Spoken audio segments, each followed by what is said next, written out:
Hi, my name is Yin Gao and welcome to Dr. Gao's classroom. I'm a professional philosopher and I love classic Chinese poetry. I have been translating classical Chinese poetry for the last few years. I would love to share my knowledge with you on the subjects. Your enjoyment is my command. Today, I'm going to continue my talk about poetry and politics of Imperial China. This will be the third part of my talk.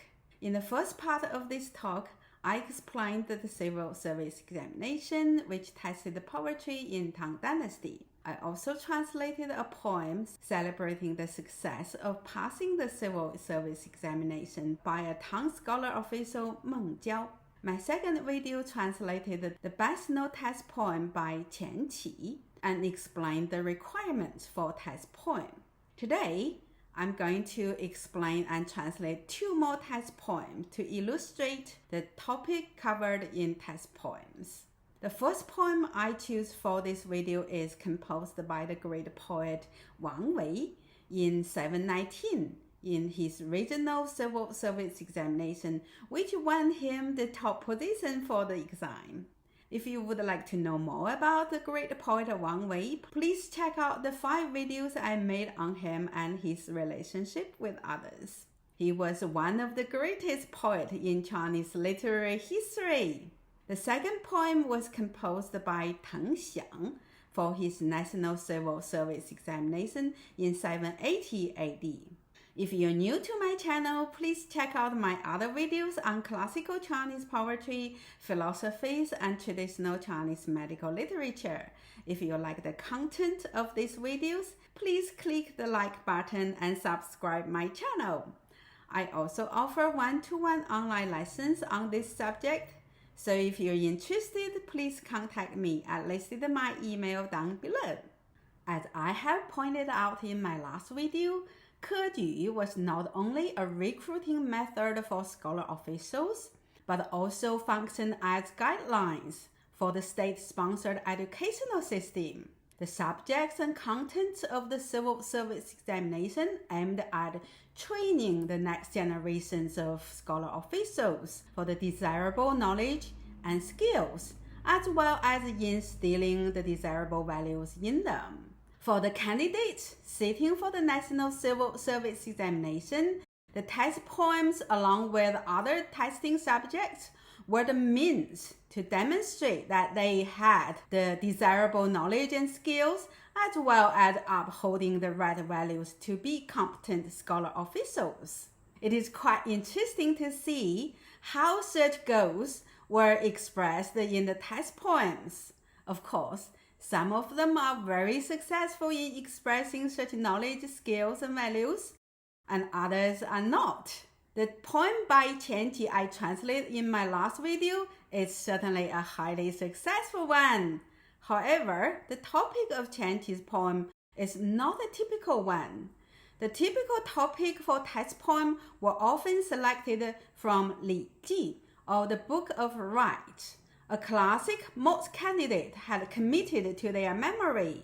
There are also titles picked up from Shi Jing, or the Book of Songs, again memorized by most candidates. There are also topics from well-known myths and miracles like the one by Qian Qi, or from well-known poems, etc. The content of the test poem included celebration of important Confucian ceremonies, such as the commencing ceremony for an academic year, praising Confucian virtues of loyalty to one's lord and kings and integrity, celebrating victories of defending border or conquering new territories, or the arrival of the new season, auspicious omens such as wild animals, extraordinary plants, colorful clothes, etc. What is unique in Tang Dynasty is that the civil service examination also included the Taoist classics such as Tao Te Ching and Zhuangzi, which were not included in the later dynasty. So there were quite a lot of test poems about Taoist immortals and other miracles. The reason for this were not just because the ruling family had a strong preference for Taoist religion, but also because they were not ethnically Chinese. In order to make their ruling legit, they claimed that they were the descendants of the Taoist philosopher Lao Tzu, whose family name were supposed to be Li, the surname of the royal family. The Tang Dynasty was a very open and tolerant society where all three religions of Taoism, Confucianism, and Buddhism flourished. Today, I'm going to analyze two test poems. One topped the regional civil service examination and the other passed the national civil service examination.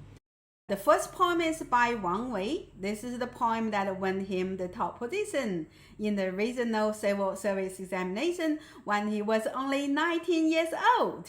The title of the poem is Composed on As Clear as Ice in a Jet Pot, or 富得清如玉壶冰. The topic did not specify the character to rhyme to. Maybe it was because this was only for the regional exam. Wang Wei chose the character yu to rhyme to. This title came from a poem of a Jin Dynasty scholar official named Bao Zhao in the title of Dai Bai Tou Yin, a song by a white-headed official. It is a poem praising integrity but also complaining the injustice experienced by the poet. Given the time he lived, when China was divided into the Southern and Northern dynasties and the constant war, it is not surprised that he felt this way. Now, let's look at the couplet where this title comes from. 直如朱丝绳，清如玉壶冰. 直 means straight, 如 means add something else, 朱 means red, 丝 means silk, 绳 means string. 朱丝绳 is the zither string made of silk. 直 straight contrasts with 曲 or crooked. It describes a person who has integrity. 清 means clear, 如 again means add something else, 玉 means jade, 壶 means pot, 冰 means ice.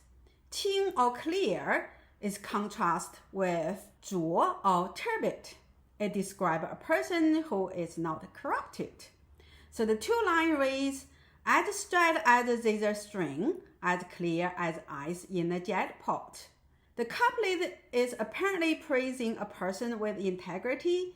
Use this as the title requires the candidate to elaborate on integrity by using the imageries of jet pot holding ice in it.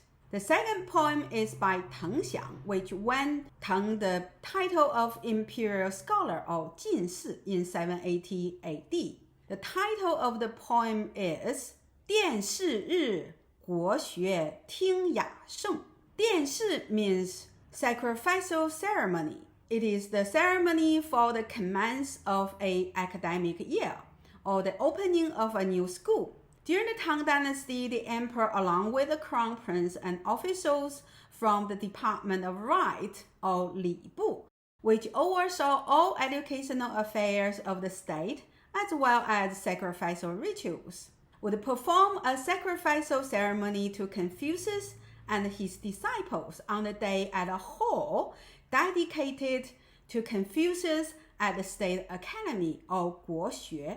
The sacrifice is called 太牢, consisted of a whole ox, a goat, and a pig. The performance was also accompanied by music and dance, with 36 dancers that duke and top-rank officials were entitled to perform. 日 means day. 国学 was the state-sponsored academy for the sons and younger brothers of aristocrats and high-rank officials. 听 means listen to. 雅 means elegance. 颂 means odes. So 雅颂 are the two sections from the Book of Songs made up with odes and poems for ceremonial purpose. I assume they were also accompanied with specific music. So the title can be translated as Listening to the music performed at the ceremony for the commencing day of the academic year at the State Academy. Now let's look at one with test poem. 玉壶何用好，偏许数宾居。未供萧丹日，还同照启书。报名终不饮，寒静外宜虚。气势停霜急，光颜气月余。小陵飞却尽，萧映寄营书。若向夫君比，倾心尚不如。Let's look at the first couplet. 玉壶何用好，偏许数宾居。玉 means jade, 壶 means pot, 何 means what, 用 means use, 好 means good, 偏 means especially, 许 means allow, 数 means pure or unblemished, 宾 means ice, 居 means reside or hold. Let me explain. 数 literally means the silk before it is dyed. Here it refers to things that are pure or unblemished. 居 means reside or live at a place, but here it means the pot holds ice. So my colleague and I translated it as hold. So when you put these two lines together, it reads, what a jade pot is good for. It is especially good in holding unblemished ice. The first couplet sets the scene. Jade pot implies that the candidate come from a noble family because jade in Chinese culture is a symbol of nobility. There is a saying in Chinese, the exemplary person is like a jade, 君子如玉. A jade pot is often used as a metaphor for nobility. The imagery of ice further emphasizes on the unblemished nature of the candidate's character. Ice in a jade pot hence was accepted as a symbol of personal nobility and integrity. A famous Tang premier, Yao Chong, even composed an essay in the title of Jade Pot Commandment, or 冰壶戒, used the ice in a jade pot as an example of integrity and nobility.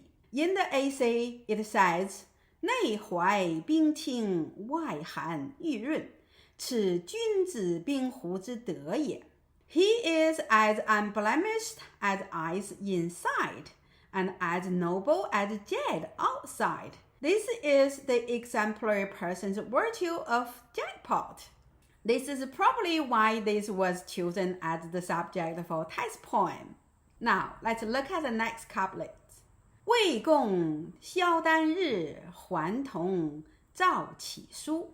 未 means not, 供 means with or in, 萧 means melt, 丹 means red, 日 means sun, 还 means even, 同 means with something or through something, 照 means sign, 启 refers to colorful silk, 书 means carved. Here it refers to the carved window. 启书 here refers to the carved window covered by patterned silk. Although it refers to the beautifully silk pattern on the carved window, it actually implies the prosperous time and the flourishing arts of the time. So when you put these two lines together, it reads, the ice will not melt in the scorching sun. It even shines through the silk pattern on the carved window. So the second couplet implies another virtue of the candidate. That is, his extraordinary talent and his ability to endure hardship. Like the ice not melting under the scorching sun, the candidate will also not break down under harsh conditions. Furthermore, his talent will shine in this prosperous time, just like the ice shine on the beautiful carved window. So, when praising his own virtue and talent, Wang Wei also complimented the emperor's good governance. implied by the prosperous time, which was the result of the wise governance of the emperor. 报明终不隐，寒静外宜虚。报 means embrace, 明 means clarity, 中 means inside, 不 means not, 隐 means hide or conceal, 寒 means contain, 静 means cleanliness, 外 means outside, 疑 means suspect or something that's not certain, so it also means seem. 虚 means empty or void. So when you put these two lines together, it reads, embracing clarity, the pot does not conceal anything in it. Containing cleanliness, the pot seems a void from outside. The third couplet implies two important Taoist virtues, clarity and empty mind, or 虚心. Clarity is one of the most important virtues of Taoist practice, aiming at an accurate perception of the world that are not distorted by bias, convention, or even the language itself. The empty mind is also a significant doctrine in Taoism. The empty mind is essential to achieve clarity. Given the fact that the royal family had a strong preference to Taoist ideology, Wang Wei's gesture was certainly rewarded handsomely. No wonder he won the top position in the regional civil service examination. 气势庭霜急，光颜气月余。气 means air, 势 also means add something as, 庭 means courtyard, 霜 means frost, 急 means accumulate, 光 means light or bright, 言 means speak or express, 气 means steps, 月 means moon, 余 means surplus. So 光言 literally means light speak, which does not make sense in English. However, here the poet is describing the translucent jet pot with sparkling eyes inside shine through the pot.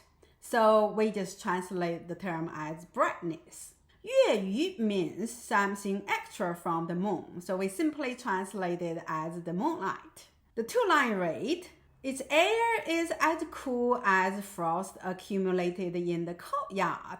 Its brightness is like the moonlight by the steps. So the fourth couplet seems a bit repetitive as it continues about what the jet pot looked like. And seems that it's just there to make up the numbers of the couplet to meet the requirement. However, it calls back the imageries of the first couplets on the coolness of the mind or heart, and their expression in one's speech and accents describing in the following couplets. So this couplet implies that Wang Wei is willing to serve the emperor with his speeches and accents. 小陵飞雀尽，萧映寄迎书。小 means down, 陵 means overtake or better than something. 飞 means fly, 雀 means magpie, 镜 means mirror. 飞雀镜 is a myth about a couple. When the husband had to travel afar, he took half of their mirror with him. Later on, the wife had an affair, and the other half of the mirror turned into a magpie and fly to the husband to tell him the wife's betrayal. This term later became a generic term for all bronze mirrors. 萧 means night, 映 means glow, 寄 means gather, 迎 means firefly, 书 means book. So 寄迎 means gathering firefly. When it is related to books, it refers to a story of an inspiring young scholar. The history of Tang Dynasty or Jin Shu recorded a scholar named Che Yin, who was too poor to afford oil for his lamp to study at night. So during the summer, he would gather fireflies so he could read at night. Very environmentally friendly, but might not be good for the eyes. I think Wang Wei intended to indicate how hard he had studied under harsh conditions by citing these stories. If I were the examiner, I would be impressed. So the two lines read, at dawn it's brighter than the flying magpie mirror. At night it glows like the firefly gathered for reading. 若向夫君比，倾心尚不如。若 means if, 向 means with, 夫君 means my friend, 比 means compare. Let me explain 夫君. Fu is a word for emphasis here that does not have meaning. Jun means you or my friend.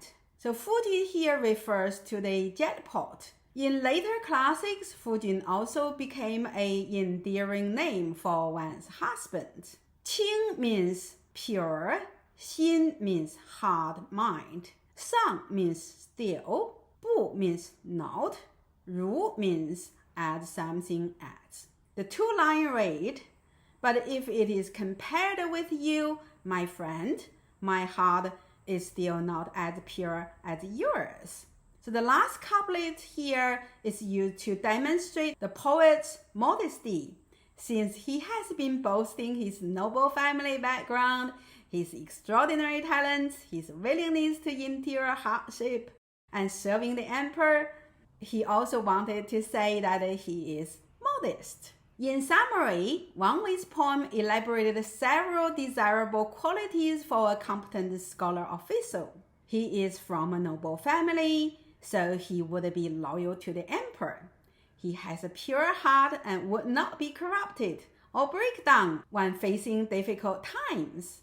It is quite interesting Wang Wei praised this quality, which proven to be lacking in him when he accepted a position at An-Lushan's court 38 years later. To find out more about Wang Wei, please check out my 5 videos on him. The poem also praised the poet's artistic talent, using the imageries of light shine through the beautifully carved window, as well as the great effort he put in his study. Of course, the poem also complimented on the poet's self-cultivated on the Taoist virtues of having an emptied mind and clarity in his perception of the world, etc., paying respect to the Taoist religion favored by the royal family.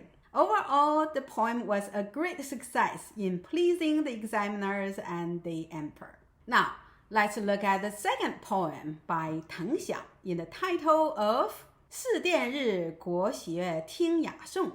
Listening to the music performed at the ceremony for the commencing day of the academic year at the State Academy. 太学十观里，东方小舍分。逶迤何代代，环佩又纷纷。古乐重空尽，清歌几处闻。六合成远吹，九州动行云。圣上尊儒学，春秋殿茂寻。幸因陪此列，聊以诵诗文。Now, let's look at the first couplet. 太学十观里，东方小舍分。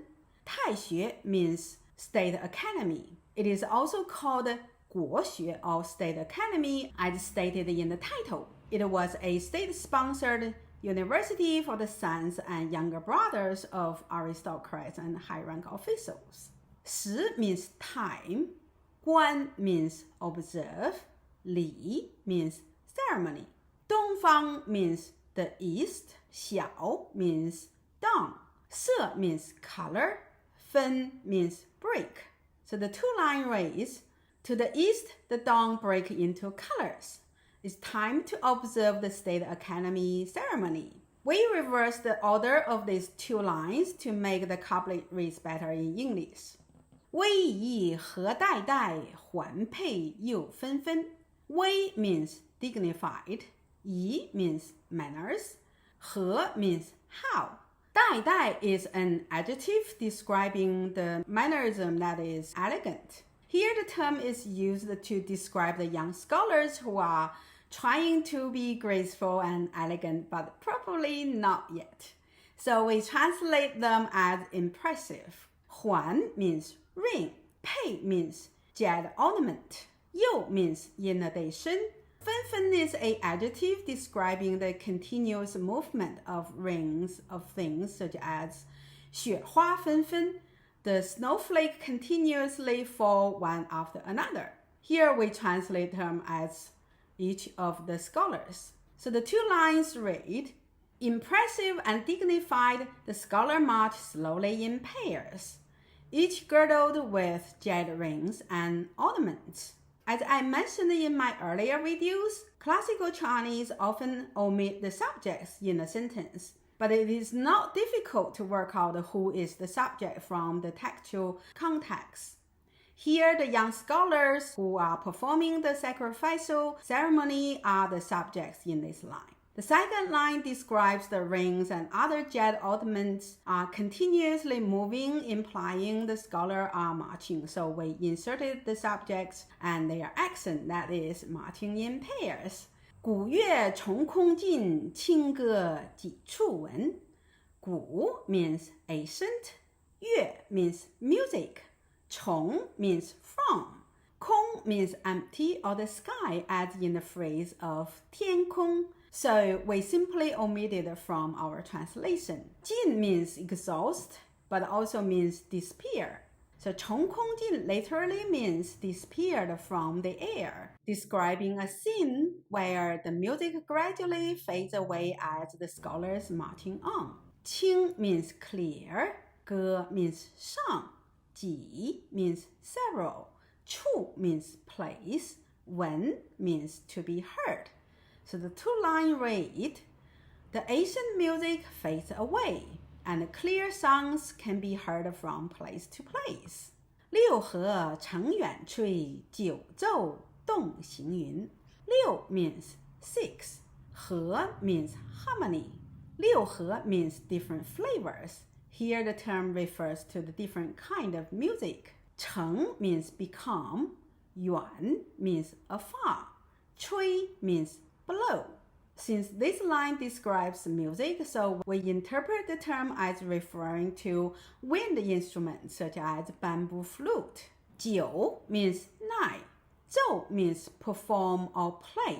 九奏 refers to the performance of the 9 variations of song for a ritual ceremony.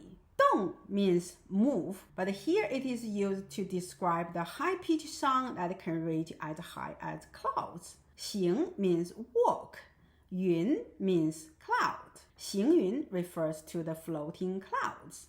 So the two lines read, several wind instruments are played from afar. The 9 variations of the song reach up to the floating clouds. 圣上尊儒学，春秋殿茂循.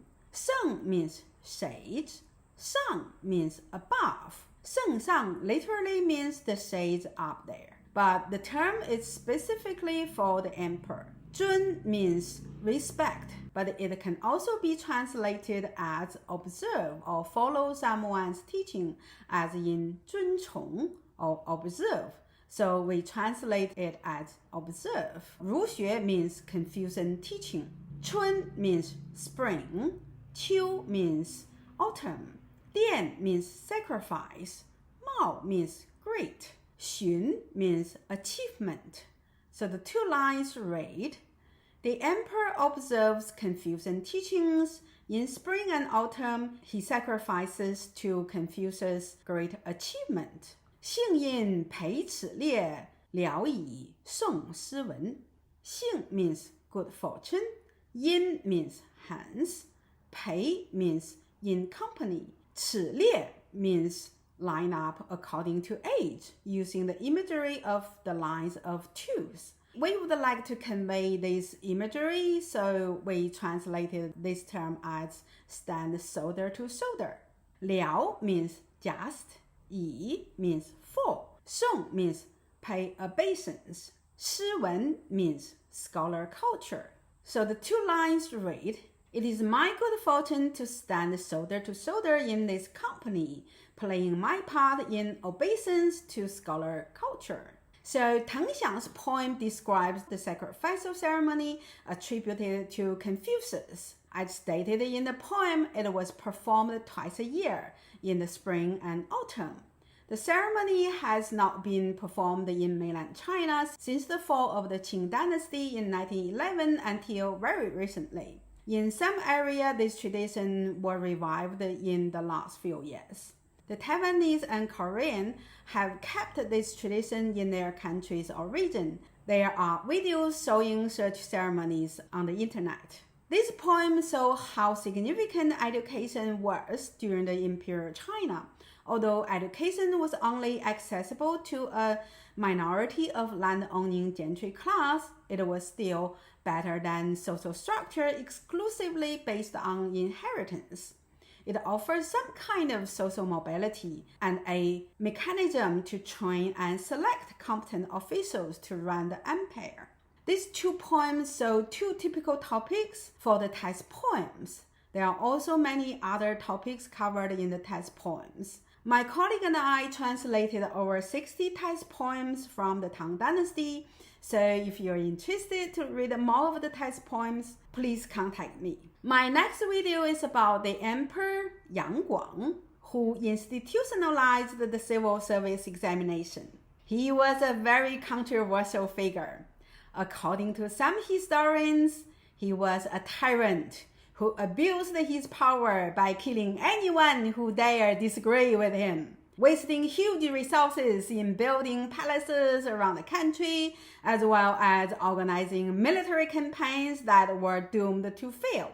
He also neglected his duties as emperor while overindulging himself in flesh pleasure. However, according to other historians, he was the one built the Grand Canal that connected the southern part with the northern part of China. He also set up and funded the state-sponsored educational system and institutionalized the civil service examination system, which provided a steady supply for competent officials for the next 1300 years. He was also a rather accomplished poet, composing many poems that were imitated hundreds of years later. So I'm going to talk about his accomplishments and evil deeds and translate a couple of his poems in my next two videos. It should be great fun, so please check out my next two videos. I also offer one-to-one online lessons for classical Chinese poetry, philosophies, and traditional Chinese medical literature. If you're interested in these subjects, please send me an email. I listed my email down below. Otherwise, thanks for viewing my video. I'll see you in my next video. Thank you.